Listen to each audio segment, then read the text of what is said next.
Two teams have reportedly made trade offers for Justin Fields already. The first was very much expected. The Atlanta Falcons, which is fantastic news.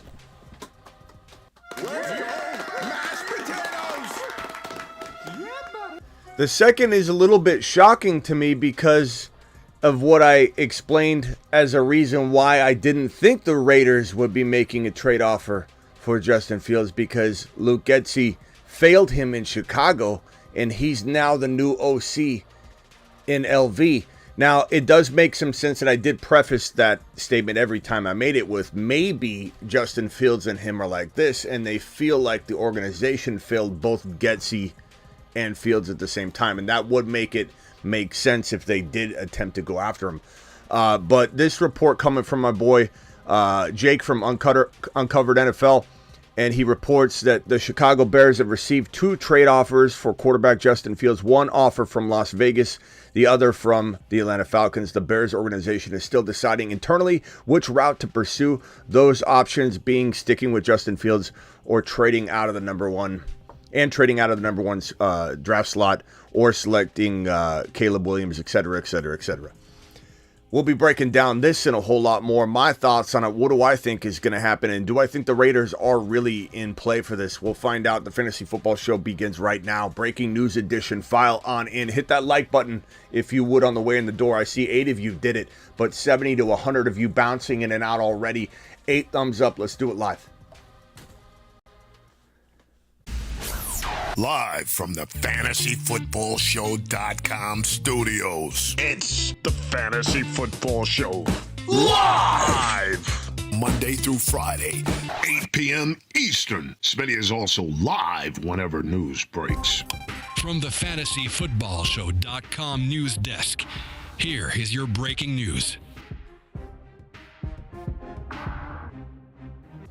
Looky here, reindeer. We're back for yet another episode of the Fantasy Football Show, breaking news style. Justin Fields, 2 offers reportedly already been discussed or flung in the direction of the Chicago Bears. Some little talk, at least. Obviously there's a bunch of smoke during smoke season. Maybe some of this isn't true. Maybe all of it's not true. Maybe one of these pieces of information has a little bit of juice behind it, but then maybe the other doesn't.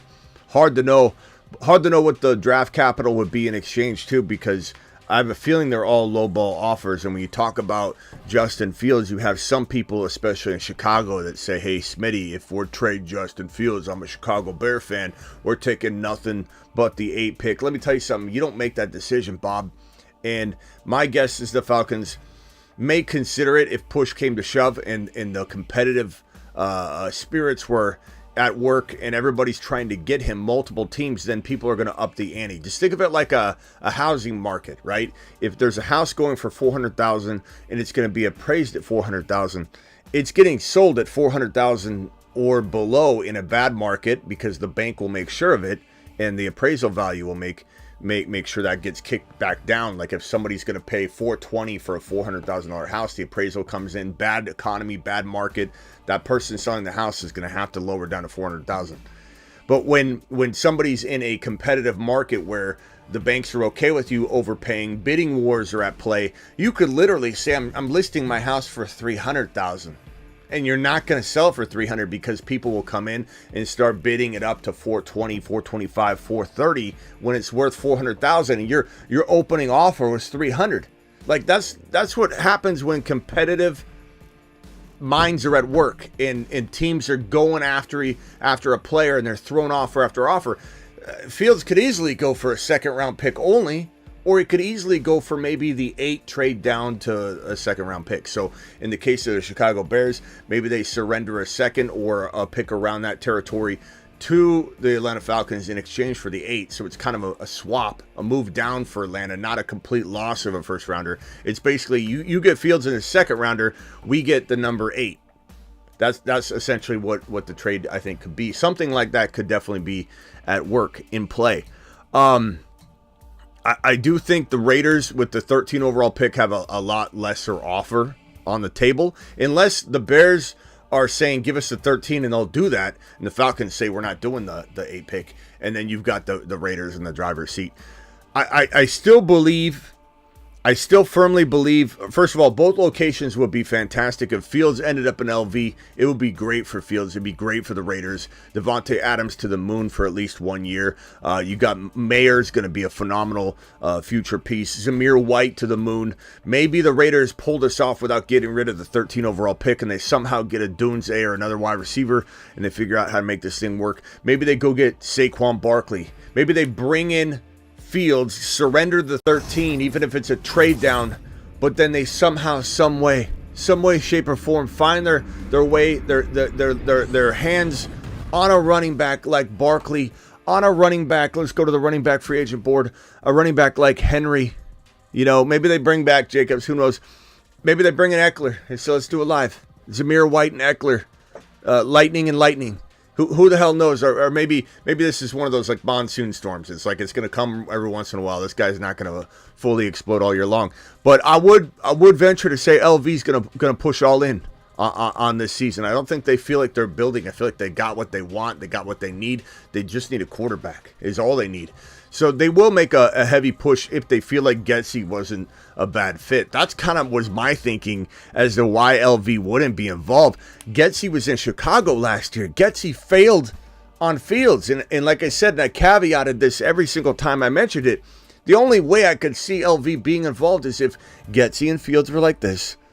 And they said it's not us, it's them. And they got rid of Getsy, scapegoated him.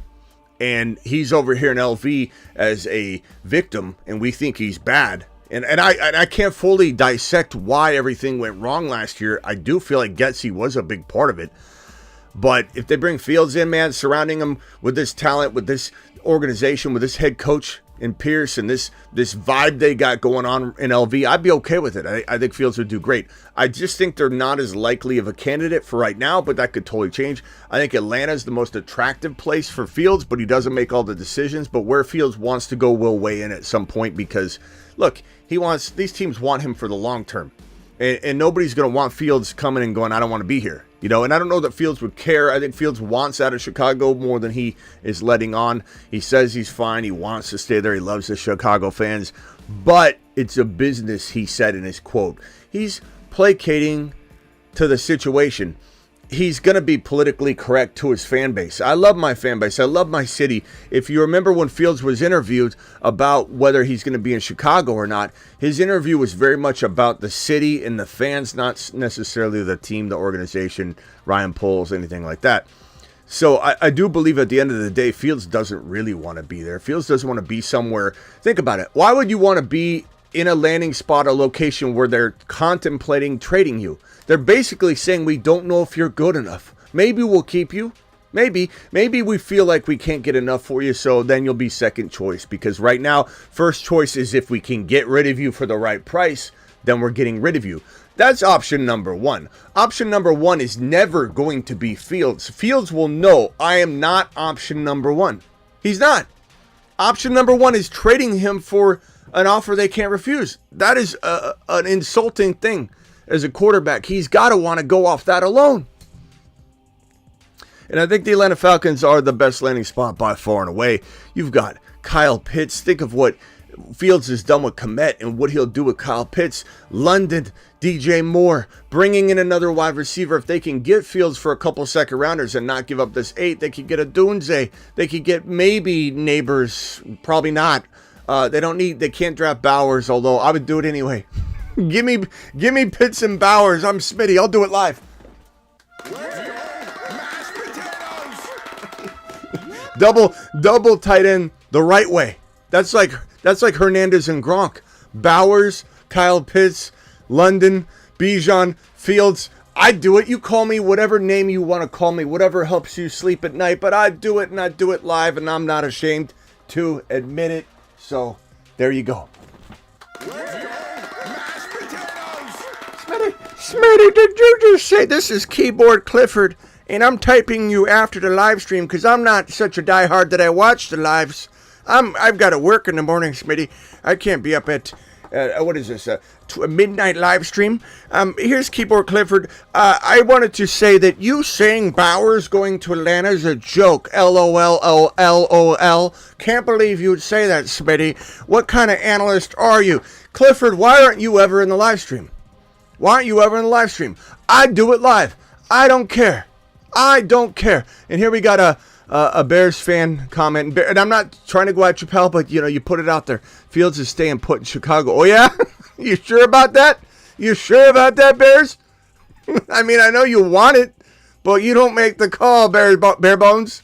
You might be down to bare bones with your roster by the start of the season. Because you get rid of Fields, it's a debacle. It's a botched move by Poles. I don't know that Poles knows exactly what he's doing. He's made some good moves, some bad moves. Not saying he hasn't made some good potential on the surface level moves, but this would be a couple of steps backwards. Caleb Williams, I don't think he's going to survive in Chicago. Shane Waldron, horrible decision, Bare Bones. That's a Bare Bones potential offensive game plan. I appreciate you, though.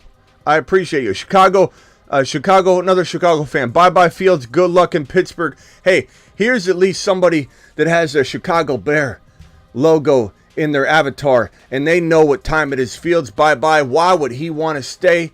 And it sounds like they're... Look, let me put it in layman's terms. Ryan Poles can't afford to not take the number one quarterback in the draft 2 years in a row. He already botched that earlier. And you could say he didn't botch it. You got a first round. Look what he could have had. Do you really believe it was a great move to pass on CJ Stroud? Like, answer the honest question. I don't care what kind of first rounders you got back, what you might be looking at here. That's not a good move. Everybody says he made one of the best trades ever. Did he really? Are you sure about that? I honestly believe that... I believe that this organization is going to judge Ryan Poles and everybody if they fail again with Fields, and Poles will be gone. I think the entire staff will be gone if they fail with Fields again. If they go with Caleb, they're going to get more time. They're going to get more than 1 year to kind of develop him. I think this is a long-term move for Ryan Poles and this entire staff, for sure. No one knew about Stroud. Not even you, Smitty. He was very much in the debate of being the number one quarterback. So I don't know where you're getting that. No one knew about him. Like, I wavered for sure. I admit that. I've taken my lap on thinking that Bryce Young was going to survive Carolina. But it also does depend on landing spot, bro. Like, Stroud in Carolina might not be the same Stroud at all. So that's kind of a tough debate to actually have, because you're talking about Bryce Young being in a horrible situation, and I don't know that he can really get out of it. So, yeah, everybody did kind of know what Stroud is. Bro, he was contemplated as the number one overall pick by a lot of projected mock drafts and scouts and analysts. So, no, that wasn't a surprise. He didn't come out of the woodwork. He was absolutely the one or the two quarterback in the draft. So, okay. Here we go. How many people we got here? 106. We're going to open up the phone lines in a second. But this is great news. Atlanta Falcons hopefully are the team that this guy lands on. Other potential landing spots, I would say definitely, to my liking at least from a fantasy perspective, would be Washington and New England. And Washington, New England, either one of those teams that drafts or trades for Justin Fields will then draft Marvin Harrison Jr. That's why it's such a beautiful setup and route that no one else has. Nobody but Washington, New England have the opportunity to trade for Fields, get him for hopefully some second rounders, maybe a future first rounder conditional with the second rounder. Maybe it's something like that. Maybe they got to overpay because of the competitive market space for him. But no team but Washington and New England have the ability to trade for Justin Fields and also draft Marvin Harrison Jr. Those are two of my favorite landing spots, New England and Washington, because it would come with Marvin Harrison Jr. And for Travis, if he's in here, that would be the best thing that ever happened to his New England Patriots since Tom Brady. Like, literally, since that era, you're talking about Marvin Harrison Jr. and Fields. It's the only way to build. If you're talking about the Washington Commanders and this absolute coaching tripod, or this decision-making tripod, I should say, Kingsbury, offensive genius, whether you want to admit it or not. Whether you want to come in and just hear all the regurgitated trash talk about Cliff Kingsbury. He's an architect of a fantastic offensive game plan. Dan Quinn, defensive-minded head coach. The formula is now the new formula if done right. And Adam Peters, the puppet master from up above. I absolutely think it is a remarkable, unbelievable fantasy football goodness littered situation in Washington. And these are the other potential, according to this report from my boy Jake at Uncovered NFL. Pittsburgh Steelers, New England Patriots, Denver Broncos, Tampa Bay Buccaneers, Washington Commanders. I don't know why the Bucs are in there. They're fully in let's retain Baker mode. We're going to franchise tag Baker Mayfield, et cetera, et cetera. Unless they get a trade done before. Maybe that's why they're waiting. I don't know. Pittsburgh Steelers, New England Patriots, Denver Broncos. I said the Denver Broncos will be involved. I really do believe they will be aggressive because there's not a lot of ways out other than from the Russell Wilson situation, especially when you tilted your hand and showed everybody you're getting rid of Russell Wilson. One of the worst situations for a team. Expensive to get rid of him, but they're going to. How do you upgrade him? You have to go after some big dog like Justin Fields. So 100%. Let's see here. I know there's a lot. I know we're gathering some new people. First of all, if you're a Bears fan, welcome. We're not against Bear fans. I hope you know that. Just because I might talk a little bit about this being a potential future debacle if the Bears get rid of Fields. Doesn't mean I hate the Bears. I talked the Bears up big time last year believing in Fields, and it just didn't get done. One reason why I don't love the idea of Getsy and Fields being reunited in LV. However, under those conditions, maybe with Pierce and the way that they'll operate things, maybe it'll be better.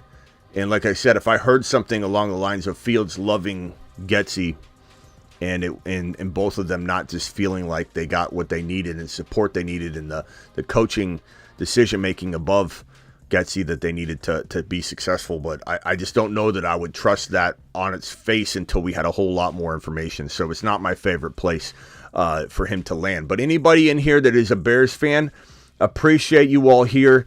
Pitch your tent. I hope you enjoy the show. I hope you enjoy the content, and subscribe if you're new. This is the only show you're going to find on YouTube that goes live when news breaks, that goes live every single day on top of that at 8 p.m. Eastern. I'm your 8 p.m. show.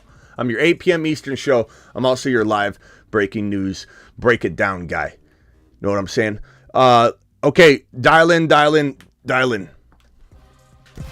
Call into the show. Call into the show. Dial in, ladies and gentlemen. Let's see. We got a super chat from Perps. Perps, I'm sorry, I just saw this. Perps says, yo, please wipe your feet at the door and smash the thumb up button. Smitty, if you're late or watching later, don't forget to hit that thumb up button. It helps the show. Smitty, we appreciate his hard, dedicated work. Thank you, Perps. Appreciate your $20 holler, my broski. You are the man. Oh, yeah, give me $20 holler, 'cause everyone's getting bothered, and Brees Hall's and bothered. Smitty, everybody's pretty. Appreciate that $20 holler. Superfish dropping a $5 wad on screen, says Justin Fields was talking to Amon. Yeah, we talked about this whole thing when that happened. That's old news at this point. But yeah, it's definitely it's worth listening to what we talked about. This happened a little bit ago. So basically what we said on that was that, and I even said this at the top of the show, that Justin Fields basically answered the questions more about the fan base, more about the city, and like I said, did preface, but it's a business. When he said, I want my preference would be to stay. I love the city. The city's lit, I think is what he said. And love the fans. The fans are great, but it's a business. And I think, like I said, whether he answers his questions carefully or not to protect himself if he returns there, right? It can't feel good to know your team's trying their best to get rid of you, and if they fail, they're going to return to you. And they failed you. They failed you. You now have a new, offensive coordinator. You now have an offensive coordinator that you don't necessarily probably believed to be equipped to do what he needs to do to get this thing ready and right-sized right away in year one. Because like I said, if they don't redo everything and get on track right away, you know, what in the hell is going to happen next year?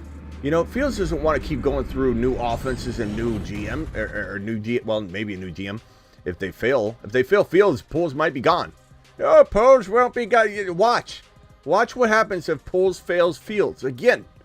That's why I think Poles ultimately trades him, because if he brings Caleb in, he's got at least 2 years before anybody's going to give him the boot, and maybe he can develop Caleb into something that he couldn't with Fields. Maybe he can. I don't know that Shane Waldron was the right pick. It seems like a stupid move, if you ask me. Thank you, Superfish.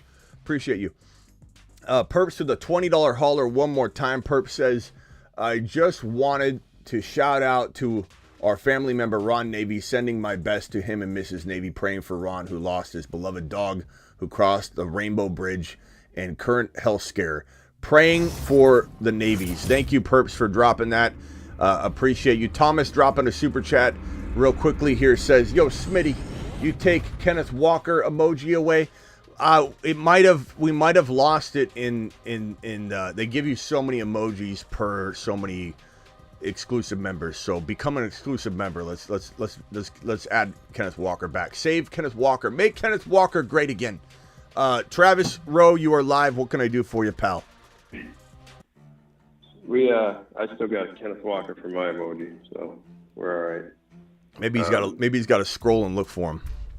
Scroll around there, pal. No, the emoji's gone. Oh, my profile pictures. Yeah, so. You know what? We might have lost him.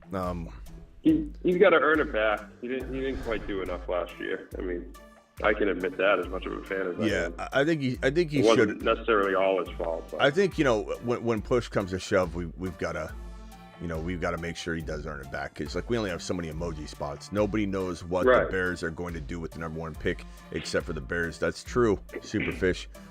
I would say though that it's really hard to go back from this place that they're at right now, where it's, hey, we're trying to get rid of you. Like, it's really, really hard to go back from that. Like, it is a negative thing. Not to say that the Vikings didn't keep doing it with Kirk Cousins, because they did.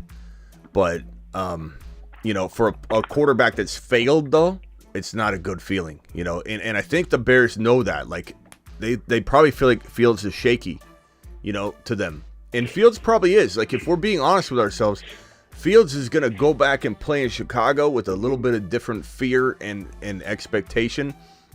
And looking not over his shoulder to lose his job, but looking over his shoulder just in general for everything that's coming his way. He's going to have more of that in the same old situation than he is going to be going to, let's say, a new hyped up situation where everyone's just so excited to have him. He's well received. The fan base is just like, we haven't had. The Raiders would be so elated to have him. The Raiders fans would absolutely just absorb this man and say, come here. You know, they would coddle him. The newswire, the beat writers, everybody would just absolutely cater to this kid. And I'm not saying that the Bears fans don't love him in general, but they're going to be very quick to turn on him too if he starts throwing a couple INTs and then they start blaming him. Bears fans are tired of losing, and I don't blame Bears fans for that. And I don't blame Bears fans for saying either, hey, let's try something new with the number one overall pick. How often do we get this chance? Caleb is highly touted. I don't think it'll work. I have questions about Caleb to begin with, and you put him with Shane Waldron and a system that failed Fields last year. I don't know. I'm just not sure.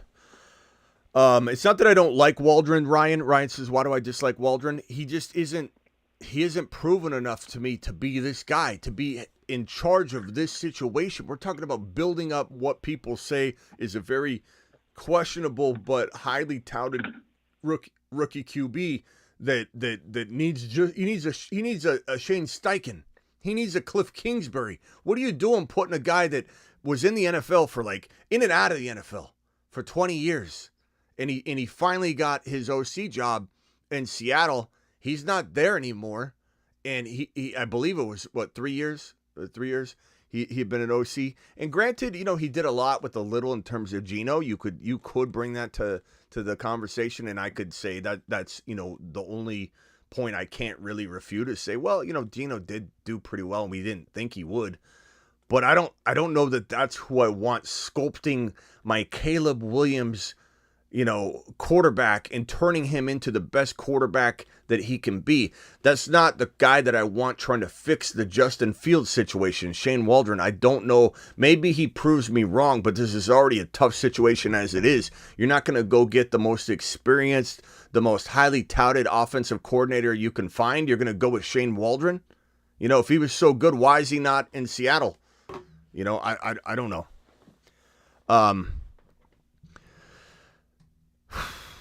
What else we got, Travis? I go back and forth with Fields and with the Raiders. I think there's really high upside if he goes there. There's in the back of my mind a little bit that worries me. Like, what if Devontae Adams falls off, or what if Samir White isn't the guy? And I like Pierce, but what if he isn't a good coach? There's just more shaky than in Atlanta or even in Seattle, like we talked about. Yeah, not saying I don't like it, but yeah, there's just a few. And Getsy's there. We don't really know if he was the problem or not. And yeah, so, I agree with you. And maybe Getsy was, maybe Getsy wasn't. And it's not that I hate Shane Waldron. Could Shane Waldron prove me wrong? I've already said, sure, he could. But that's not the guy I want to put in charge of this very crazy, unique situation, is what I'm trying to tell you, Foster and Nano. I'm not saying he's 100% going to bust, that I'm going to sit here and dig my heels in and say, I can't. I'm telling you, maybe he can prove me wrong, but this is not the experiment time. That I believe this is an experiment to see if he is this good. Can he cultivate this quarterback? I don't like Waldron. He's got a long resume for coaching, but not offensive coordinating. Only this one little run of 3 years or so, which again, it was decent. It was good. He's had his hands in a few pots that have been pretty, decently successful, but this is not a Cliff Kingsbury.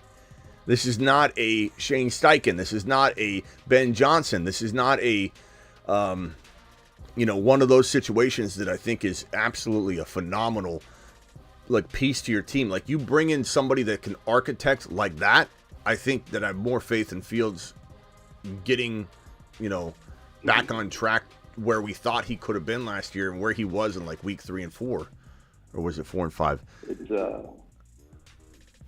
It's funny because I see several Bears fans in the chat over the past few weeks, and I think a lot of them are afraid of Caleb Williams too. I constantly have people saying, hey, and I think Chris Foster was just talking about it too, how with Washington or New England, we'll send them Caleb for, and for their next 2 first-round picks, or you guys can have Caleb for this or that. It's they'd rather keep Fields, I think, a lot of Bears fans, and I think they're afraid of the Caleb Williams situation. Yeah, no, most Bear fans, which I don't blame them. Most Bear fans have been very, very publicly in favor of keeping Fields, and you'll see a lot of Bears fans come in very aggressively saying Fields isn't going anywhere, and that's the diehard fan that really, no offense, is out of touch as to what the situation really is. They're just scared to lose him. I don't blame them, but I feel bad. I feel bad for him too, in the sense that it's kind of like a bad situation no matter what. I could be completely wrong, but the Caleb thing scares me. But I really think Fields needs a fresh start to hit his ceiling.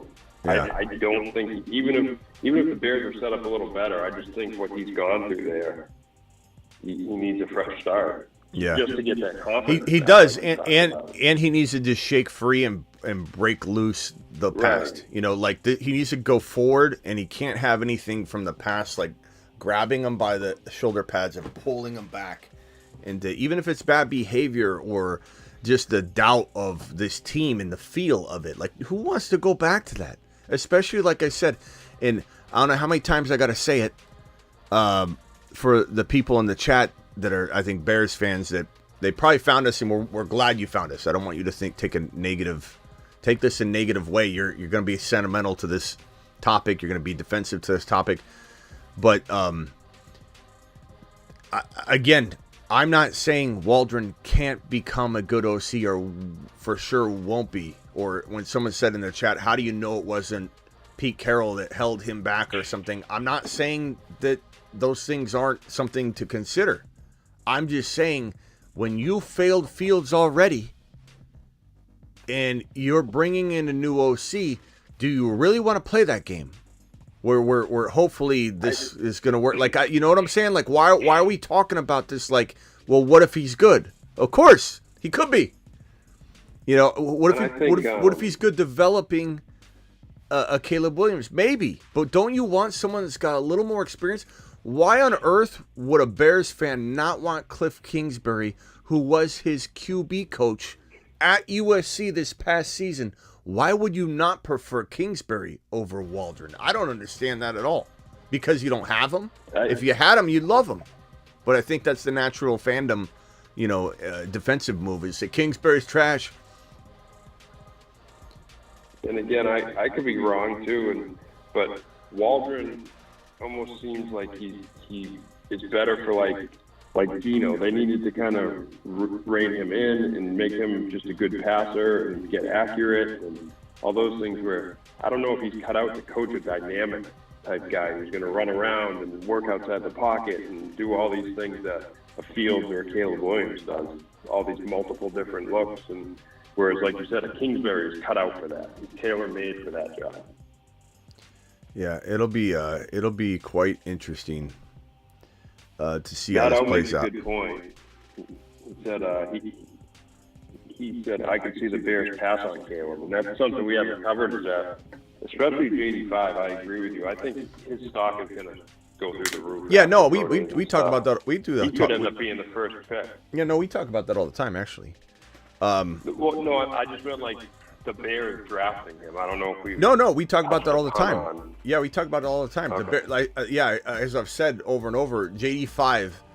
I don't know if you've got to have seen the rants on this one, where I say JD5. Anybody thinks in the 11th hour he's not climbing to the number 1 overall quarterback spot, like in a majority of the NFL minds, like, you got another thing coming, because this is the NFL. This is obviously the fatigue sets in for the top guy. This is just like politics, as I always say. In politics, the top guy, you develop a fatigue for him at some point, and then a new face comes in the 11th hour. That's why a lot of people will wait until the final moments to jump into a race or announce something, because they don't want to have that fatigue going on. They want to be the spicy, topic of the moment. And so JD5 is going to have a whole lot of opportunity to climb up. When JD5 goes and shows what he can do, whether it's at Combine or if all the guys sit out Combine drills and all that, and they push it to the pro days, you'll watch JD5 be electric. You'll watch people say JD5 can do it all. He's maybe better than Lamar Jackson in 1 or 2 calendar years. That's what people are going to say about JD5. Now, will the Bears agree with it? I don't know. Caleb has been the guy they apparently want. But if JD5 goes out and blows away everybody, and Caleb has some sort of off-the-field little issue, just one little issue, or something arises from the past, just one thing, or, somebody sounds the alarm that no one attended his birthday party. I've said that before from Bo Callahan days. Like, anything emerges, and all of a sudden, there's doubt casted, and I believe that the Bears will entertain May and entertain JD5 more than people expect. I do believe at the end of the day, though, this is what I've also said, that the Bears don't want a replication of the skill sets and abilities of Fields. They may want somebody they feel is a little different. Now, Caleb scrambles really well too, so it's not like he's not also kind of in that vein. But that's why Drake May might also be considered. If Drake May's stock continues to climb and he becomes the consensus number 1, you have Chicago maybe contemplating swapping with Washington. But I think ultimately Chicago still would be afraid of the unknown of not getting their guy. So I think at the end of the day, they don't trade down. But I think that if anybody thinks it has to be Caleb, we're too far away from the NFL draft to have anything cemented in. And we saw Cam Newton in the 11th hour climb up. We've seen quarterbacks in the past climb up out of nowhere. You know, from like the third or fourth QB spot. Baker jumped way up. It happens all the time. Now, I hope JD5 doesn't go to Chicago because I want him to go to Washington, New England, Atlanta, or Minnesota, or Seattle. I think JD5 in any of those locations would be absolutely phenomenal. Hell, JD5 to Miami if they had any brains about this situation. I love Miami, Mike McDaniel, but good God, the way he believes in Tua, it's just head-scratching to me. Kryptonite. Yeah. Who might be his kryptonite? How much was Pete Carroll micromanaging? It's a good question. And again, the Bears fan earlier said the same thing. And I'm not saying that there isn't an answer to that would eventually we look back and go, oh God, yeah, that's actually true. That's maybe Waldron's better than we think. I've said it 1,000 times already. Shane Waldron could prove me wrong. I'm not calling him a complete, utter bust and predicting Shane Waldron to be trash. I'm saying if you failed Fields already and you might go down the road of Fields again, why are you bringing him in and taking the risk of maybe this isn't his wheelhouse to be doing this big of a project? Maybe because whether it's Fields, whether it's rejuvenating Fields, which is a very tough, tall order, given that he failed and there's going to be a head game on top of physical, on top of new offense, on top of every piece around him failing Fields. Everything failed Fields. You know, there's a lot of drops. There's a lot of things that go into that. So you really want to put that in Shane Waldron's hands? Why not somebody a little more experienced? And if you're going to go the Caleb route, why wouldn't you bring in Kingsbury? And Kingsbury loves Fields so much. I would love to know, and maybe Kingsbury answered this somewhere and we don't have the clip on it or something, but if you said, hey, would you go to Chicago if, you know, and play with Caleb? Like, I know he was probably contemplating that, and maybe Chicago wanted nothing to do with him. I don't know if anybody has the answer in the chat. One of the Bears closer to the situation. Was Kingsbury even a consideration? You're live, J-Far. Hey, Smitty, how are you? I'm good. I just want to talk about this year. We're going to have 6 QBs going in the first round. Obviously, the top 3, we kind of have an idea where they're going to go. But regarding Bo Nix, McCarthy, and Penix, where do you think are some good landing spots for them? We talked about Bo Nix to Denver a lot, Las Vegas a lot, Bo Nix to New Orleans, Bo Nix to Seattle. Those are all fantastic. And those are all right. Minnesota, those are all right. Minnesota, Denver, LV, New Orleans, Seattle. I mean, you talk about a slew of teams that need a quarterback except for the Colts. Every one of them. And Penix would work too, though. Yeah, the same answer for both of them. Yeah, those are the 11 through 16 taking out Indy. And obviously Minnesota, if they bring back Cousins, then you take them out. But I don't know, man. That's the beauty. And like I said, you know, Miami. If Miami was smart, they would take Bo Nix or Penix Jr. if they were there. I don't think they will be, but we've seen greater falls happen. I just believe that we're going to see. I believe we're going to see Penix Jr. and Bo Nix climb a lot more than they've fallen lately in people's minds because of skill drills and stupid, you know, Senior Bowl day, you know, chatter. Like, oh, Bo Nix and Penix Jr. have done so much to prove they're the guys.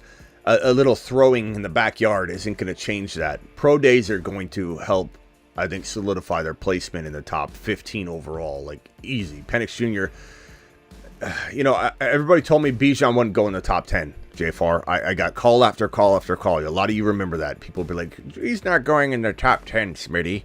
Running backs don't go in the top 10. Like, you know, everything's case by case. And Penix Jr., I think there's going to be a team in this slew of teams that need a quarterback that says, look, this guy absolutely exploded all year long. Yeah, there's an injury history, but not in the most two recent years. Why do you think he played like 17 seasons in college football? He's like 95 years old because he had to throw down 2 elite seasons in a row because he kept getting hurt, and he did that.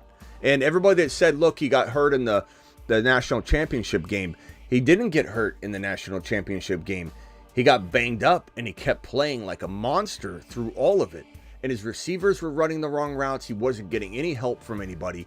And everybody just rushed to judgment on Penix Jr., said he got folded and figured out. You don't get figured out against Michigan. Michigan's a tough defense. So it really was ridiculous. I love Penix Jr. Love him. Yeah, just imagine him in Miami with how many times Tyreek Hill had to stop in the middle of his route with Tua underthrowing him. I think Penix, if they trade up to get Penix, wow, that really excites me. Yeah. Nano, again, Nano, thanks for bringing this information. I haven't deep dived into this topic right here, so if this is true, this is good info. Kingsbury was not a consideration. It was a fact-finding interview, so they did do a little poking around. But it's crazy to me that if they go Caleb, and maybe they don't go Caleb, but if they go Caleb, they wouldn't bring in his QB coach from USC, the guy that coached 4 Heisman Trophy quarterbacks, the guy that coached Patrick Mahomes, and the guy that holds some NCAA records and has always one of the most electric arsenal attacks in football wherever he goes at any level. And yeah, maybe he failed as a head coach in Arizona. I'm a Cardinal fan. I'm in Arizona. That's where I'm at. And I can tell you that there are, torn people in Arizona about Kingsbury. But what Arizona Cardinal fans will tell you is that he was exciting as a coach and a play caller and a play designer. And maybe he didn't do some of the head coaching things well. But Kingsbury, in my opinion, and I was very, very much not a fan of just getting rid of him and giving up on him. I still felt like Kingsbury got the most out of the offense, and I think that they just needed to make better decisions, which is part of what I think he got canned for. But like, if you take what he does do well that made me want to hang on to him as a play calling guy, similar to Shanahan, all of his horrible decisions, he makes personnel decisions. Shanahan's one of the worst coaches in the NFL in certain parts of head coaching. And he's one of the best offensive coordinators and schemers in the game. He's an absolute savant. Shanahan is part amazing and part just horrible decision maker. And you can come in and call into the phone line if that pissed you off. From Trey Lance, misusing Trey Lance, getting Trey Lance hurt, running him like a fullback, running Deebo Samuel as much as he did. Especially, when Trey Lance got injured in that game, he ran Deebo Samuel up the gut on a halfback plunge right before half to run the clock out. This is a guy that continues to injure his players and make bad decisions on coaching levels. I very much feel like Kingsbury is in the same boat as that. Kingsbury, as much as I did understand moving on from Kingsbury, part of me wanted to hang on to him as head coach because of the OCing, because of the offense, because of how much he got out of Kyler and how amazing the Cardinal offense was. The Cardinals were the best team in football, 100% the best team in football through 8-9 games that season that the Cardinals were they were going undefeated. They were crushing everybody left and right. Injuries kind of struck and it started to unfold and unravel. That was not luck. Kingsbury's very good at offensive coordinating and scheming, and Kingsbury would be an OC. He wouldn't be asked to be the head coach in Chicago. I think Washington and Adam Peters, the architect and puppet master over in San Francisco, guy that identified Kittle. How much did he have to do with Purdy? This guy is an absolute gem at finding talent. He's now in Washington making all these big calls, brought in Kingsbury. You think Adam Peters made a mistake bringing in Kingsbury? Pay attention to how good Adam Peters is as a GM, because he knows what he's doing. That's why they're probably going to end up with JD5, because he knows what he's doing. Kingsbury, JD5, do it live. What else you got, J4? Yeah, with the Commanders, if they get JD5 would be great for the receivers, but the best, you keep bringing up that you think New England's best move is to trade for Fields. 100%. If JD5 falls to New England, I actually like that better for them than taking Fields and Harrison. Do I like JD5 more than Fields? Yes, I actually do. I would take a gamble on that. But do I like Marvin Harrison Jr. and Fields over JD5 and the second rounders you would keep?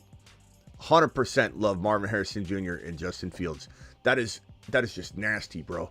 You give that to either of the number 2 and number 3 overall selecting teams, New England or Washington, and you've got a Super Bowl contending build that you're going to inch closer and closer to each year until you get it into that form. I'm not saying it happens out of the gate, but you get Fields and Marvin Harrison Jr. in Washington with all the stuff that Adam Peters is going to do slowly over time. You put Harrison Jr. and Fields in New England with Stevenson and give that team a chance to build without the hindrance of Bill Belichick and the way he makes decisions. I love it. But at the same time, same time, Jay Farr, could I cook up something that's near as good? Yeah. You want me to tell you what it is? I would draft JD5 and I'd bring in Mike Evans or DeAndre Hopkins or both of them. and I'd start. I like that better than Fields. And like I said last night, if they go that route, I'm bringing in the Jatavion Sanders kid for tight end. That too. I think he's gonna be a real good pass catcher on offense. That too. Yeah, I mean JD5 and Hopkins and Evans. The only bad thing about that is that Hopkins and Evans probably have 1 to 2 years left max. Then they start really dropping off. Yeah. And will they win enough in time? But the way I would look at it is that we could try and look at Stroud. I mean, can we say they couldn't? Could we say that Washington or New England couldn't go deep into the playoffs with a rookie quarterback? Look what Stroud just did. I think it's certainly possible. Right. And at the very, very least, what you do is you give JD5 some of the best weapons that he can develop with, and then you just replace them, and then you're fine.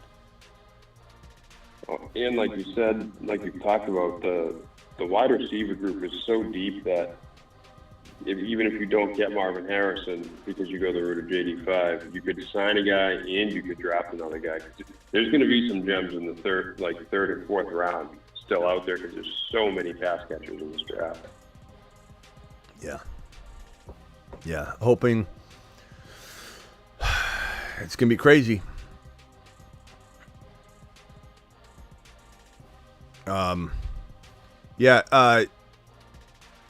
Investor better don't come in and drive people out of the live stream, or my mods will put you in timeout. Even if it's, hey, come with me, let's go draft.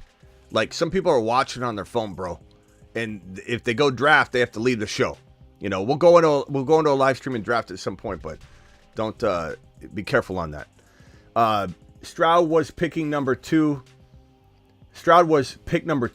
but Burrow is the most recent number 1, says Superfish. I don't know what that conversation is about, but Burrow's gonna. I love Burrow this year. We've talked about that a lot. We're gonna have a lot of live streams on that. Burrow freaking to the moon this year, especially at 6th, 7th round territory. It's gonna be phenomenal. His own little revenge story. Yeah. Okay, I appreciate you, Investor. I'm just saying be careful because, like, some people do that and it's not necessarily taken maybe the way. I'm not live streaming. I'm not sure what you mean. Okay, deep wide receiver. He's not live. Yeah, well, okay, yeah. But still, you're in a sense, you're potentially trying to take people out of the live stream. So. Hot Prime says Code Smitty. He knows how to put a Band-Aid on anything, Hot Prime. This guy knows what he's doing. He's like, an investor could have at least led with, hey, Code Smitty on Underdog right now if anybody's interested. But just, taking people away from the live stream is not, you never want to go into anybody's live stream, bro, and say, hey, everybody, let's go over and do this, or you're going to get banned or blocked immediately. Like, so be careful. We started talking about McCarthy and then took him in the big board just now. McCarthy, I like McCarthy, but I don't love him. I don't love him at all. I'm not saying he can't become a pretty damn good player, I'm not saying I write him off. I'm not predicting him to be a bust, but I think he's getting overvalued. I think McCarthy's the 5th best quarterback of the lot, and maybe even Rattler could be better than him. You know, Rattler's probably QB6. Is the only question with McCarthy how his passing game is going to develop? Obviously, that's big. He's a quarterback, but is it just because he didn't throw much, or is it what you've seen of him? You don't really, doesn't impress you? Because I don't know much about McCarthy. I'm trying to learn more about him. I think you look at McCarthy and your only hope is that he's this hidden gem that you can see he's got great decision making or whatever, but like in the national championship game he didn't shine at all. Like it wasn't like we saw that. Like, oh, he was precision at its best, and even though they didn't ask him to do a lot, he was precision across the board. Like, this is a good quarterback that feels more Kenny Pickett than he does elite quarterback. That's what I was wondering. You know what I mean? Like, is he Kenny Pickett, or is he this Tom Brady that had 2,600 yards? Like Tom Brady, Ziggy, how many yards did Tom Brady have in college football per season? In his NFL career, Tom Brady threw for 89,214 yards, rushed for not in the pros, Ziggy off. God, he's worthless. He's worthless. He's absolutely worthless. All I want to know is his college seasons. Let me pull it up. Tom Brady college football career stats. And I am not saying that Tom Brady or J.J. McCarthy, like, I'm the last person who's going to tell you J.J. McCarthy is the next Tom Brady. I'm just saying, the only thing you can say about Tom Brady is like, you couldn't see him coming, and to judge someone off of their stats and their numbers is not always the safest game to play. Mm-hmm. But no one asked anybody to draft Tom Brady in the top 10 overall. So where is McCarthy going to go in the top 10 overall? And so when you don't have a track record of that, and here's Tom Brady's stats just so people can see it because it's astonishing. It's fun to just look at. These are his Michigan stats right here. Didn't do anything, obviously, in 96 to 97. 1998, 2,400 yards and 14 touchdowns. 1999, 2,200 yards and 16 touchdowns. Unbelievable that this turned into the best quarterback of all time. Like, it's crazy. You know what I mean? So can I draw a conclusion and paint this picture about McCarthy yet? No, I'm not an idiot. I'm not going to say cement in, he's busted, never going to change. But, like, I'm not taking a guy that's really, in my opinion, very unproven and didn't really show what I thought he could show. He wasn't playing the Michigan defense. The Michigan defense was on his team. So it was like McCarthy should have looked better in the national championship game. He didn't. Penix Jr. has a little bit of an excuse because he went up against the Michigan defense. And on top of that, he had some good throws that were receivers ran wrong routes. Adunze came out and admitted that wide open Adunze touchdown, which should have changed the trajectory of the game, that was Adunze's fault, 100%. He said it turned the wrong way. The ball was exactly where it needed to be. And everybody came at Penix Jr. Everybody loves to come at Penix Jr. and say he's going to be trash. You watch. Bo Nix and Penix Jr. are so underrated. One of those guys could be the best QB. I love JD5, don't get me wrong, but I'm also not cementing anything in because landing spot's everything. If Penix Jr. goes to Seattle, where his offensive coordinator is Ryan Grubb, his Washington offensive coordinator this very past season just got hired as the Seattle Seahawks offensive coordinator. You think that's a coincidence? Maybe they take Penix Jr. at 16.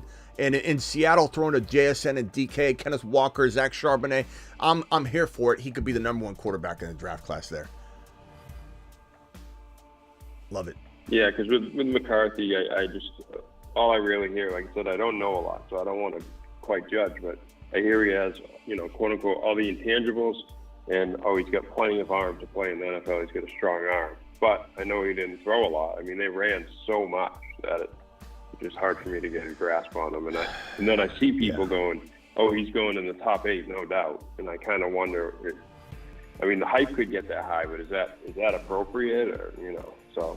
Yeah, tough to know where these guys are going to go. Marsman Rockout's on the line. Marsman Rockout, what's up, my guy? Sorry about the wait. Hey, Rockout. Hey, what's up? I know everybody likes JD5 and his elusiveness, but what if Commanders went Drake May, what's your feeling with Washington with May over JD5? Let me just say this: if Penix Jr. went to Washington, I'm not saying they'd take him. You never know. Everybody that thinks Penix Jr. or Bo Nix could never in a million years be the second overall pick, just wait. Wait till pro days before you start cementing anything into place. But let's just say in a fairy tale world, Bo Nix or Penix Jr. went to Washington at 2. I would absolutely love that landing spot. Let's say Drake May goes number 2. I really think I could get behind Drake May there because of what Washington has to offer and what they're going to surround him with. It's all about Adam Peters and Kingsbury, really. So if they decide, if Kingsbury sees talent in this kid, the way that a lot of people do, and I admit that I'm a little lesser on Drake May than everybody else, but not a ton. He means my QB 4, I think it is. 4-5, somewhere between 3, 4, 5. Like he's floating in there because Bo Nix and Penix Jr. are just that good to me. I could easily consider him maybe the best quarterback in the entire draft class if Kingsbury's architecting his offense and you've got Adam Peters surrounding him with talent, and Washington's a damn good landing spot. Now, do I love JD5 or Bo Nix or Penix Jr.? Let's say Washington traded down for the people that are so uncomfortable talking about Bo Nix and Penix Jr. going to Washington at 2. If you can't get creative, whatever. Washington moves down. Everybody's shocked. And they take Penix Jr. or Bo Nix. Do I like, let's say it's around 12 or 13 or they move down. Do I like Penix Jr. and Bo Nix in Washington more than Drake May in New England? Yes. But Drake May in Washington's phenomenal. And it's not that I don't think Travis that he'll develop. I'm just saying I like the other two quarterbacks a little bit better anyway. And I love Washington so much. How do you like Bo Nix and McCarthy? How do you like Bo Nix or Penix in Atlanta? Love them. Love them in Atlanta. I mean, they're anybody in Atlanta is an upgrade. I love Russell Wilson in Atlanta. I do. I don't love him more than Penix Jr., Bo Nix, or especially Fields. But if we can't get one of those three, Penix Jr., Bo Nix, Justin Fields, JD5, one of those 4, whether JD5 falls or they move up, we can't get one of those, Fields included, then Russell Wilson, I'll take it. No doubt about it. The Michigan guys won the championship, and they still can't stop talking trash about Penix Jr. Oh yeah, I know. That just reminds me of like the interdivision fandom we see in the NFL. It's like that. Same thing about Kingsbury. They won the championship. Kingsbury sucks. Okay, we'll wait and see. Kingsbury's horrible. I hear that. That's the same thing. Same kind of interdivision rivalry talk. You go on X, Twitter, and you see something about Kingsbury. Let's say when Kingsbury was hired on as OC in Washington, you go and look at the Twitter comments. They're nothing but he's trash. Another L. That's why Washington sucks. And where does everybody think these comments are coming from? 90% rival team followings.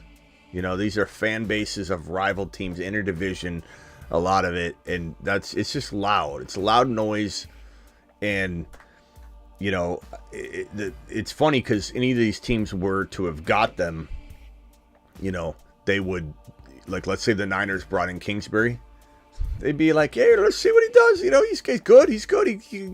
We'll see. It's just it would be the same song and dance with any of those moves. We'll see what happens. Perps, you're correct. He was at the game, but his talent wasn't. What were we talking about, Sick Nasty there? Who will the Patriots? Man, that message went away. Please, no Russell Wilson. That would ruin the Falcons' fantasy hotspot. I don't think so. I think that, like, do I want it over the other 4? No, but, like, if you don't get one of those other options, he is the best available. What else you get? Or Kirk Cousins. You could say Kirk Cousins and then Russell Wilson. So, Fields number 1 in Atlanta. Then it would be JD5, Bo Nix, Penix Jr., Kirk Cousins. And you could even put Kirk Cousins above all the rookies if you wanted. Fields, Kirk Cousins, and then the rookies. And then if you wanted, but I'd rather have the rookies personally because I want to build something long term. And I do believe that much in Bo Nix and Penix Jr. Then it's Russell Wilson. Like, what other option do you have? You know? But of those options, I could see you saying that. All y'all do is hate on Michigan. I'm standing up for my boys, says Sick Nasty. I'm not hating on Michigan if it comes across like I'm hating on Michigan at all. Mm-hmm. I'm not Sick Nasty. I think he thinks I'm hating on Michigan. But... Oh. What else you got, Rock Out? Sorry.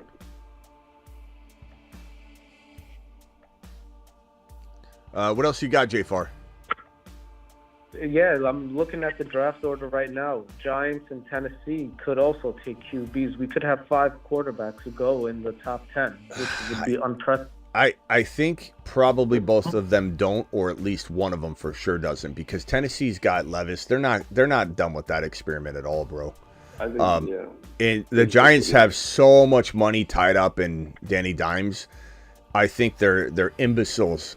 They're an imbecile organization if they take a quarterback. Not saying they shouldn't, but they're just like, they're not getting any better. Like, and I'm not saying Danny Dimes is the answer, but like you thought he was. You just paid him through the roof, and his dead cap's like $70 million. You know, like, what are you really going to do? Are you really admitting already? And you should be. Like, let me rephrase this. They should take a quarterback. They should be taking a quarterback, but it's just going to hammer home how bad of an organization and decision-making, you know, top level that they are, to have put Danny Dimes in the driver's seat to be having like a $70 million cap hit if they release him or whatever. What are you going to sit a guy you're paying this much money on the bench? Like, you know, so I don't think they can afford to go that route, even though they should do it, right? At the end of the day, they should not be passing on a Bo Nix if they can get him in there. But like, that would just be, you never know. You could be right, JFR, but I think these two teams are not taking quarterbacks. But that's with Danny Dimes, they move off him after this year. After this coming season, you know, they can move off Danny Dimes. They'll have a quarterback sitting behind, you know, Daniel Jones for a year, and then they can start him. And Dable has proven that he can develop quarterbacks. Of course, I agree with you, but will they do that after 1 year? What a bad move. Like, I think they're not going to swallow their pride on that. Tough to say. You never know. Again, I'll rephrase what I said because I didn't mean it the way it came out. I think the New York Giants should be getting a quarterback because Danny Dimes is not the answer, maybe. But you also could say they're going to get the number 1, number 2, and number 3 overall pick next year. You know, so like if they were to take, let's say, and I don't want them to take Neighbors, but if you take Neighbors in preparation for next year getting the number 1, number 2, or number 3 quarterback next year, and you have Neighbors already, well, maybe you are setting yourself up for a better situation, but who the hell knows? I think that's a smarter move, unless they're trading up to a top 3 pick.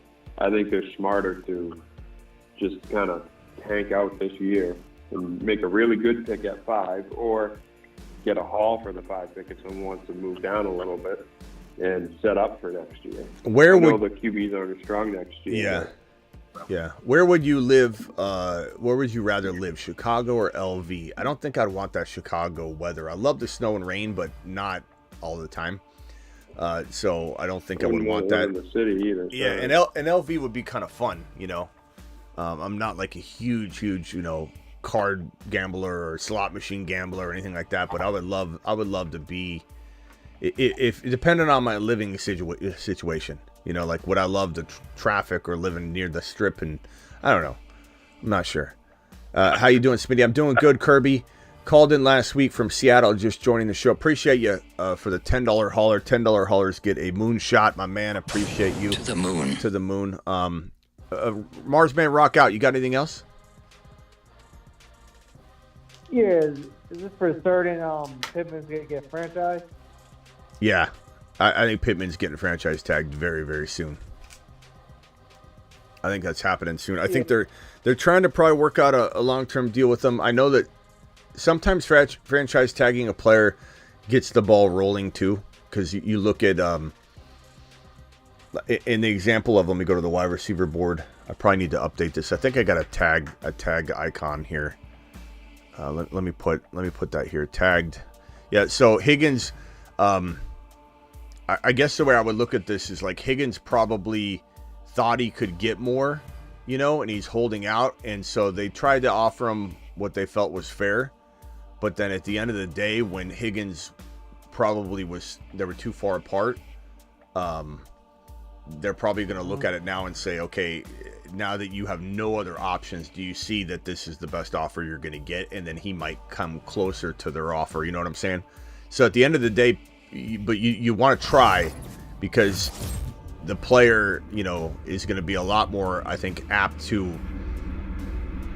be receptive to a long-term negotiation and want to play for your team when you try not to put them in, fantasy in NFL prison, because that's what the players consider the franchise tag is, prison.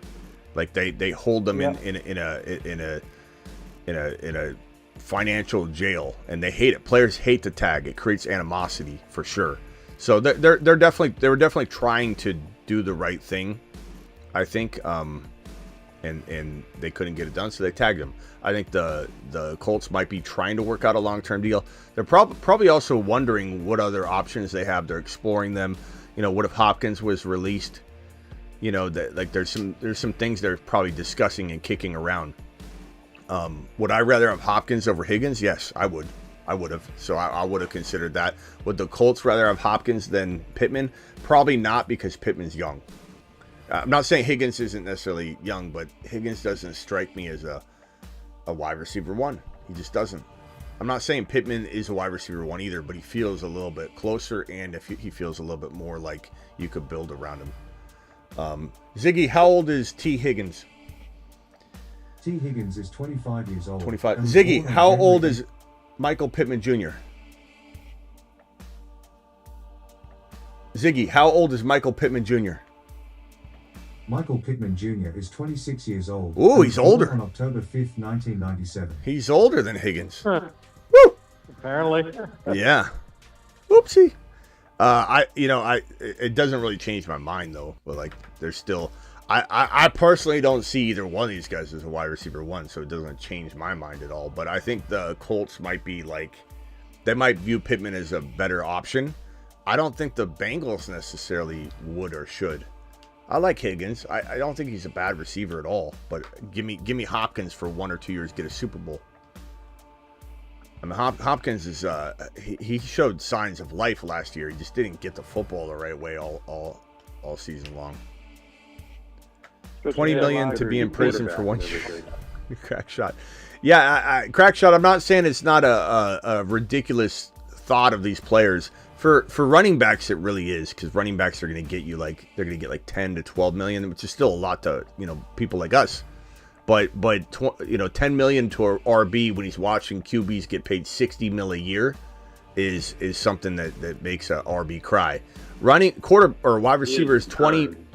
Yeah, wide receivers are 21.8 million on the tag as of this moment, and that's a nice little piece of a pie to get for 1 year. In a full year gone from a running back is a long time when you could be done at 28 or 29. That's definitely the case for sure. No doubt about it. What else? You got anything else, JFR? Yeah, I wanted to ask you, how do you think the AFC South is going to play out this year with Houston, Tennessee, Jacksonville, and the Colts? Could be great. Could be, who knows? It's a crazy division this year. Yeah, I mean, it's crazy. There's a lot of crazy divisions, man. Do you think Trevor bounces back? A little bit. I'm trying to get a screenshot so I can have a graphic for this conversation. Let me put this up. The Jaguars did have a rough start to the season with Thursday night games and overseas games. It was kind of a weird start. They kind of never dug out of that hole. Let me put the South up on the screen here, and that way we can discuss it. Okay. I got the records here and everything. We can just, so here's the way I would project it right now. I would say Houston, I don't want to say runs away with it, but they feel like they're in total go mode. I love this organization. I love D'Amico. I love the way they love D'Amico. I love the way Stroud's developing. I love his confidence. I love Tank Dell and Nico. And, they bring in, they're going to, I think, fully 100% full go at a running back like Barkley or Henry or Jacobs. And I think one of those three running backs is in Houston. And then it's a game changer for them.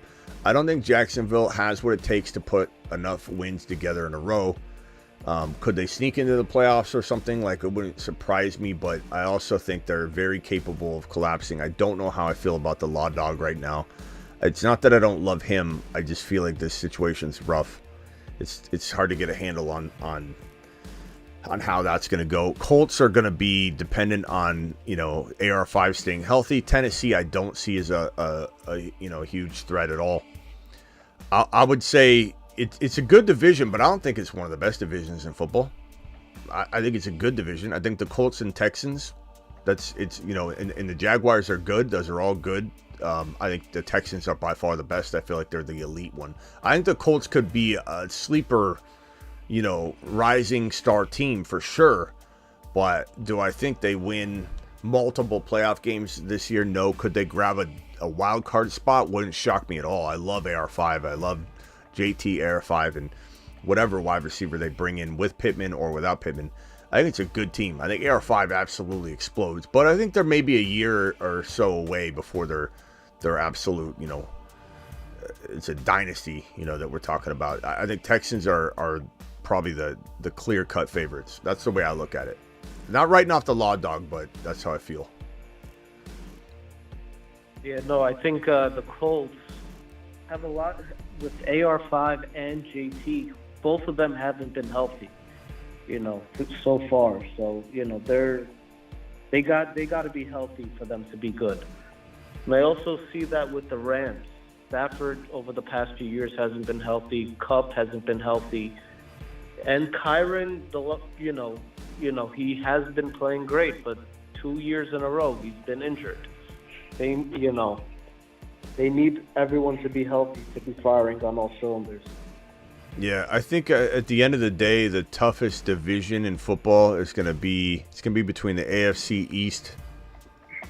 And this is all subjective, and fan bases are going to get all pissed off. It's every fan base wants it to be their division. It's just the nature of this conversation. This conversation is never received well on any kind of like massive level. It's going to be the percentages of agreement on this type of topic is like, broken into like fifths, like one fifth.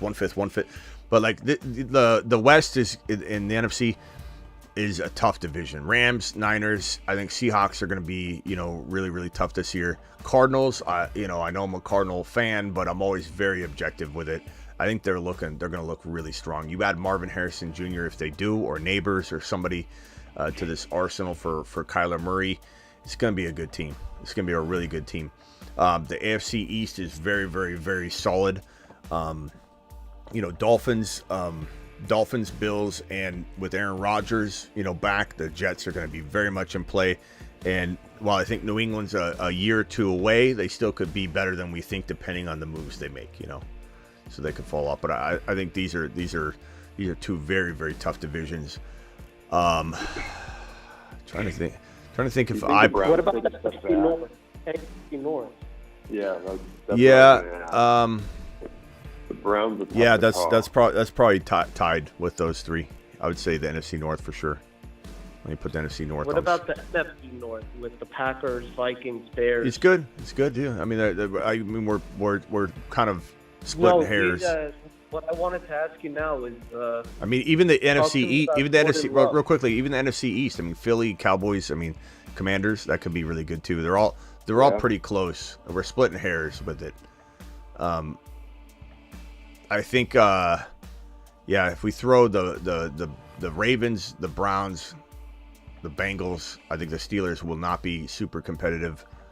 But those are three teams. I mean, the way you look at it, these three divisions right here, and then if I go get the NFC North and put that on the screen here, NFC North for sure. You've got at least, but I think the NFC North, because we don't know what Minnesota's going to look like with or without Cousins. Chicago Bears, we don't know what they're going to look like. I kind of consider the NFC North the worst of these four. I could drag them on screen for a second, but I'd say they're definitely competitive in this conversation because of the Lions and Packers for sure. But I probably wouldn't put them in this group. I'd say these are the three toughest divisions in football. And arguing, splitting hairs as to which one. Because in each of these cases, you have three teams that are extremely solid, that literally you could have all three of the teams in each one of these divisions fighting very hard to win the wild card spots and the division win, obviously, in one of the teams. But the Niners, Rams, and one of the Cardinals, Seahawks could all make the playoffs. The Bills, Dolphins, and the Jets could all make the playoffs. The Ravens, the Browns, and the Bengals could all make the playoffs. I think the one thing you could say out of all of these divisions, though, is there's one division where they have literally four potentially amazing teams. Like Seattle and the Cardinals have the shot to be at being that. Kyler Murray's, he's going to come on strong. I think I've been very critical of Kyler as a Cardinal fan. I have every right to be. As a Cardinal fan, I have the right to be critical and say he didn't deserve the bag when they gave him the bag. I still stand by that. But he grew a lot. Like, I would have probably given him the bag after this year, saying, you know what, the way he handled coming back from the ACL tear, the way he led, on the field differently than before. I really like what I've seen out of Kyler growing the last couple of last handful of months. So I think the Cardinals have a very strong team. And you put a player like Marvin Harrison Jr. on the squad, going to be different. Go ahead, Jay Farr. Kyler left a bad taste in my mouth quitting in that playoff game. A really bad taste. I think the injury is going to help him with that stuff, though. I think it made him grow up a little bit. I could be wrong, but yeah, I do believe in Kyler more now. The hard truth is this: like, is Kyler going to be a quarterback that's going to take the Cardinals to the Super Bowl? I don't know that I could with a straight face say yes. I'm not saying no, but I'm certainly not going to be like, yeah. Like if you ask me, will Josh Allen win a Super Bowl in Buffalo? I can tell you yes. I don't know when, but he will win a Super Bowl, if not multiple, in Buffalo. He might only win 2. He's not going to win 7 or 6. But will he win 2 or 1? I would say Josh Allen. I have no hesitation when I say yes. None. But do I have hesitation with the Cardinals? Yeah, I do. I mean, heart was broken. The Kurt Warner year, the Pittsburgh Steelers year. I know Frankie thinks that affects my my content, which it doesn't. But I don't know that Kyler can win a Super Bowl. I just don't know that he can. But does that mean we get rid of him? No. Like, he's our best shot at it. And there's no way to replace Kyler. Kyler's a top 5 to 10 quarterback. And if we were to go outside and try and find a different quarterback, we'd find somebody that had the same upside as Kyler if we're lucky. So it's like, try and build around Kyler the best we can. Maybe the Cardinals can win a Super Bowl in the next 5-6 years. It's possible. It's not like favored, but it's possible. If you're telling me that Kyler Murray probably won't win a Super Bowl, is it out of the question that they don't draft a quarterback here? They will not draft a quarterback unless they trade Kyler Murray, and I don't think that is... If they would have had the number 1 overall pick, we'd be having this conversation. But they don't have the number 1 overall pick, so they will not even come close to trading Kyler Murray. It's not even in the conversation. 0% chance that they... Near zero. Nothing zero, I guess. I'd say 99% chance. If they were sitting, like the Cardinals maybe were going to be sitting at the 1 pick, they would have the same dilemma the Bears have. What is better? You're never going to get this shot again. Is Caleb going to be the guy, or is he not going to be the guy? And if JD5 climbs up like we think, is JD5 going to be the guy? Is he the next Lamar, or is he not going to be? You have a dilemma to make. But as the option drafting for the 4th quarterback, you don't take the 4th quarterback over Kyler Murray. Kyler Murray's better than the 4th quarterback. He's better than Penix Jr. He's better than Bo Nix. Not that they couldn't be better, but you don't take that gamble at all. You'd maybe with Caleb, and I'd say no to it, but I'm saying an organization might. Would I rather have JD5 over Kyler? Probably I would, but I'm probably a rare bird in that in that realm. All right, boys, I'm going to wrap up and have you all give me your closing thoughts. We got 140 of you in here. Please punch the thumb up button. We got a respectable 96 thumbs up. I appreciate everybody coming in for this live breaking news show, especially the Bear fans that found us through this, through this title and everything. We're here doing, NFL news all off season long. Breaking news live as it super chats. It comes in. Oh, yeah. I'm sorry. Jeez, I'm sorry. Kirby, thank you for that super chat. Perp says, Smitty isn't no Vegas Denny. Smitty isn't no Vegas Denny. I'm definitely not a Denny type Vegas guy, but I'm one of the people watchers. I definitely do a lot of live streams. I don't even drink, but I would I'd venture around and just kind of absorb the atmosphere, be there for any of the potential, like the NFL Super Bowl would have been exciting. I just like the atmosphere, but and I got some hookups in Vegas too. We'll be going doing the live Scott Fishbowl draft again this upcoming season, and we'll probably also try our very best to get there to do a Smitty Bash 2024, where we go and do a big draft experience or something like that. So hang tight on that. Perps, appreciate that super. Call your boy Loud with a $20 hauler. Call your boy Loud. You still here? And Perps with another super chat. Call your boy Loud. Appreciate your 20. Oh, yeah, give me $20 holla. Appreciate you. Call your boy. Call your boy says, don't you snap at me. Snapping is for pimps. Yes. The guy's watched. He's watched the sitcom. If anybody hasn't watched my sitcom, Perps hasn't watched my sitcom. Gotta watch it. Perps hasn't watched it. Perps, it's on the main YouTube homepage. If you go to my main YouTube homepage and scroll down halfway, you'll see all my sitcom episodes. You need to watch them, pal. There's 4 of them. I want you to go. That's your assignment. Yeah. Huh? That's it. Watch from the beginning to the end. All 4 of them. Yeah, they're not super long. Some of them are longer than the others, but like some total, it's probably like an hour. But watch all my sitcoms. There's 4 or 5 episodes. More are coming. I'm gonna actually move it to another channel because YouTube suppresses the views on it because it's different content than the content I produce. So it naturally just thinks, no, don't send this to your followers. They won't like it. And so I need to put it on its own channel. So subscribe to that. If you go to my YouTube homepage on mobile, you just go to my main YouTube page, scroll down. Midway through, you'll see all those sitcom episodes. Then you scroll all the way down, you'll see my channels. I have 4 of them. Subscribe to all 4. One of them is the Fantasy Football Intern channel, which will have these episodes debuting on there one at a time as I upload them onto that channel, and then we'll create the newest episode on that channel. But my mom says this. If you snap at my mom, especially right in her face, she goes, don't snap at me. Snapping's for pimps. Just want to let you know I've watched the Intern show twice now. It's 100% underrated and deserves more love. So anyone who hasn't checked it out should go do that. Thank you, Call Your Boy Loud.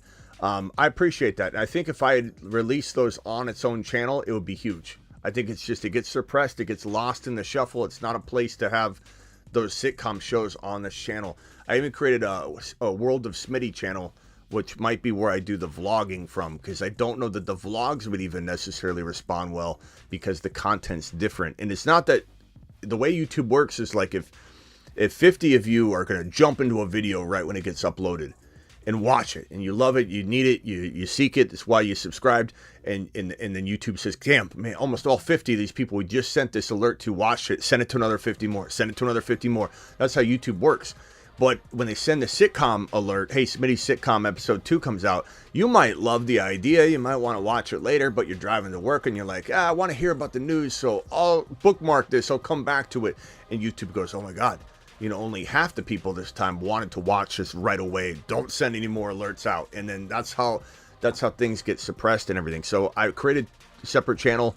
I'm going to start vlogging a whole lot more this year and have like one of those a week, hopefully. So it'll be called it'll almost be like an episode like the Smithers, I think is what we called it. So it'll be like an episode about basically the behind the scenes of everything. And then the Fantasy Football Intern's a whole different sitcom. Appreciate you. Call Your Boy Loud. Is Call Your Boy Loud still here? Did he get a chance to hear my response? I hope he is. Sure. Call Your Boy. Let me know if you're here. Where'd you say to find that show? Thomas was asking exactly where it was. Right on the homepage. The YouTube homepage. If you go to the, let me hit the button here. If you go to this page right here, you see where it says join. There's memberships. There's channels if you want to click that to see my channels. But if you just scroll down on this main YouTube page, halfway through you'll see the fantasy football intern graphics. You can't miss them. They're all different colored, different than normal colors and everything. A lot of, I think, pictures of me with a weird face, and you got Grant on there and everything. Picture of my mom. I mean, you can't miss it. My mom actually stars in it. So Mama Smitty's in there. Perps dropping a $20 hauler, and then is Perps dropping? Who just dropped a membership? Perps gifted. How many did he gift? 20. 20. 20. What do you got?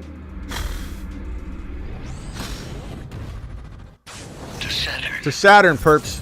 To Saturn. I gotta pull up the live stream on my laptop here, or my iPad, so I can see all this stuff. This is YouTube exclusive membership stuff. You can only view it if you watch it live like everybody else. 20 gifted memberships.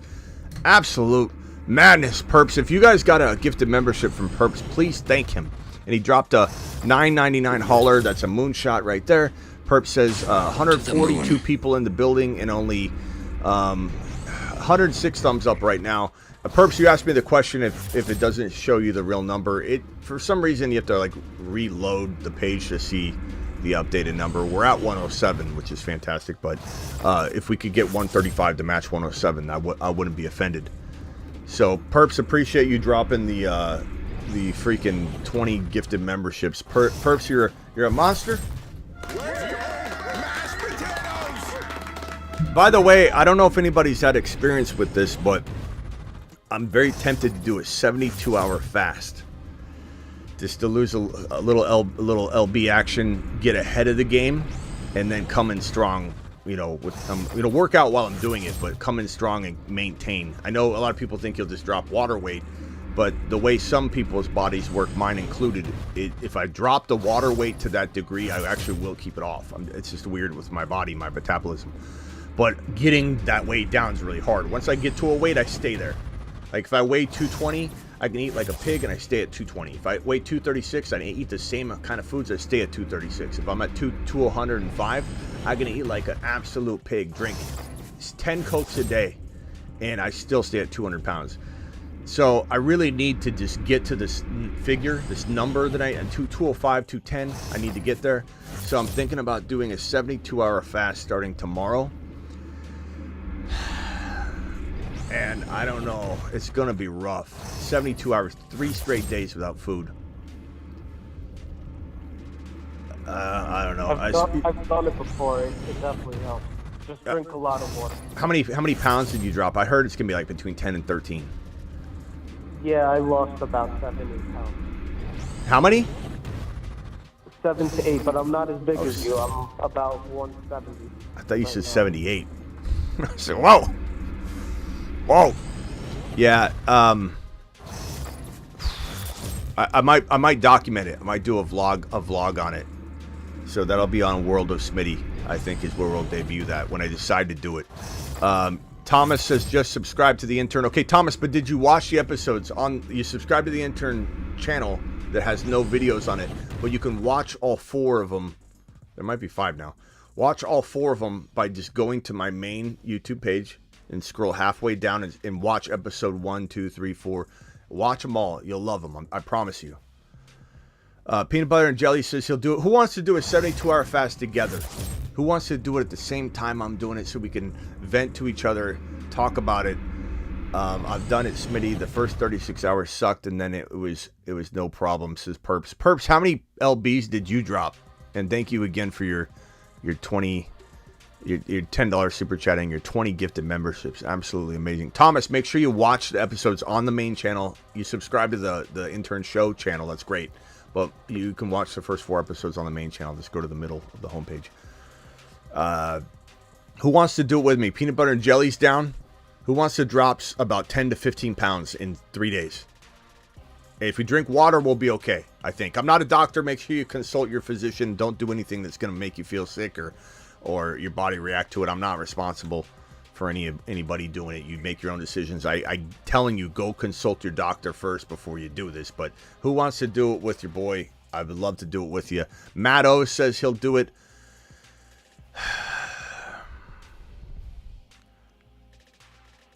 When do we start? Do we have one last hurrah Sunday? We eat Sunday. We don't do. Yeah, maybe we do it on a weekend, so you don't have to do it at work. Do it on a weekend? Well, oh, that's true with other people. Is anybody down to try it on starting Monday, like midnight Sunday night, tomorrow night midnight? We just stop. It's only water. I know it's gonna be hard for some of you at work, but 15 pounds for perps. I think I'm gonna do it. I just think it will help me. I used to drink a ton of soda, like Coca-Cola, you know, the Mexican Coke you drink and stuff. And I just cut out almost all the soda and stopped eating junk food at night, and I lost like 15 pounds. I think I could do that in conjunction with it, but I drink about 8 or more Cokes a day easy. Like that's nothing. I just do one. I do one a day now. So. Yeah, I could drink 3 or 4 in an hour like it's nothing.